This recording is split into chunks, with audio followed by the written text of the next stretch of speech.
Some more terrible news is coming out of Syria. Apparently, according to a UK Guardian article, Syrian rebels are about to officially go on the Saudi payroll.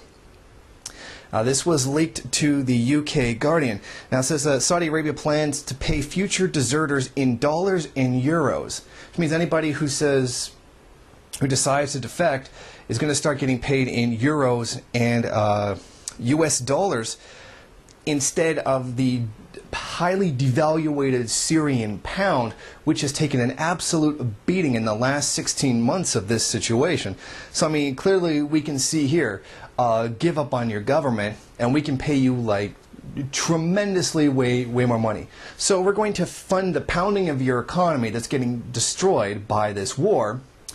Then we're going to support the sanctions against it to make it even worse, and then offer you a lot of money to leave.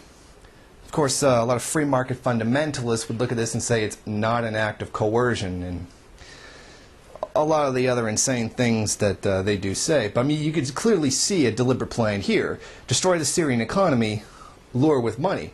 I mean, this was the same kind of Jim Crow system that existed in the United States near the end of slavery.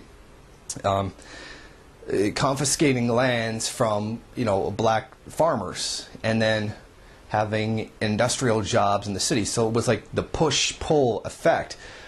Push away by losing land, pull in with the temptation of more money. So we can see that this is something that has been repeated in the past.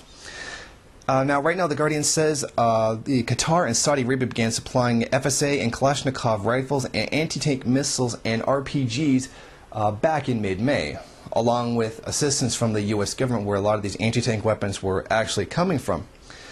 Now, Saudi Arabia and Qatar have been paying salaries for the Syrian rebels for some months now. Now, this was released on Russia's Interfax news agency on Saturday, and they got it from an unknown Arab diplomat, presumably wanting to keep his name out of the news. Now, recently, Arab countries actually got together to discuss the situation in Syria, and now this was attended to by the U.S. It was U.S. Senator Joe Lieberman who came out to back the Syrian rebels. Specifically called for the U.S. to work with our partners to provide armed Syrian opposition with weapons, training, tactical intelligence, secure communications, and other forms of support to change the military balance of power inside Syria. It is at this point now where you have to accept the fact that U.S. imperialism has been behind these rebels the entire time. This is done by the U.S. This is being done for U.S. interests. For Christ's sakes, practically the only countries left in the Middle East that don't have U.S. bases on them is Syria, Iran.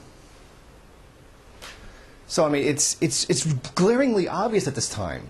I mean, even the New York Times reported that CIA operatives are actually working inside of Syria right now.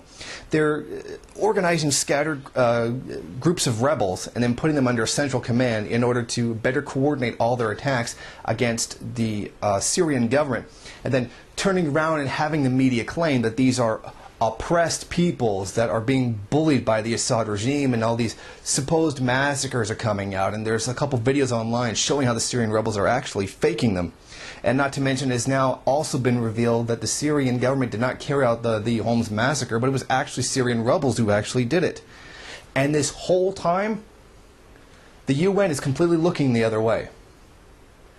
It's whining about supposed crimes by the Syrian government, while this complete worldwide interference is going on with the country, and just looking the other way as if it didn't happen. I mean, to those people who support the UN, I mean, come on. At this point, you have to acknowledge that the UN once was a progressive organization, but is not anymore. It wholly serves the interests of U.S. imperialism.